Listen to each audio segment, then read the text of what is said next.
company, they're working for you. If your name is anything other than those things, then they're not listening anymore. This is one reason why I'm for term limits for members of Congress. Their job should be to go to DC and represent you, do your work, and then come home. It should not be to go there and say, ooh, I like it here, let me stay, let me stay. And Des Moines, I know how we're going to pass it. I will be your president a year from now. Thank you for that.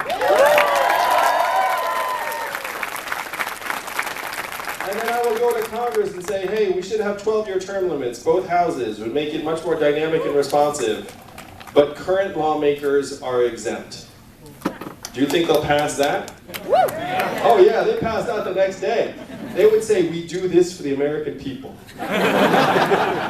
Because it's no skin off their back. It just affects whoever comes in after them. But eventually they would leave, and before you know it, we'd have a legislature that actually turns over.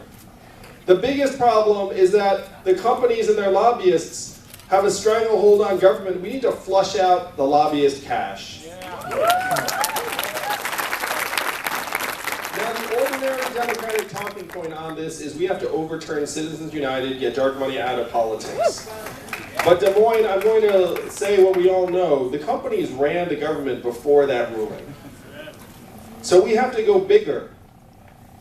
My plan is to give every American voter 100 democracy dollars that you can give to any candidate or campaign to wash the lobbyist cash out. I'm going to do a little math on this because it's fun. Right now, 5% of Americans donate to candidates or campaigns. So if you're in that 5%, thank you. And if it was my campaign, thank you twice over.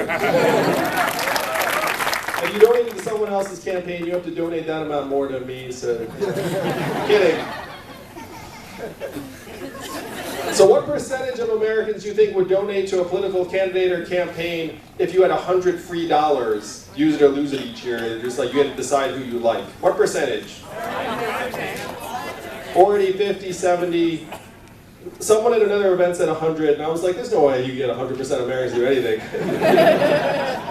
But if you got it up to 50% Iowa, we would wash out the lobbyist cash by a factor of 4 or 5 to 1.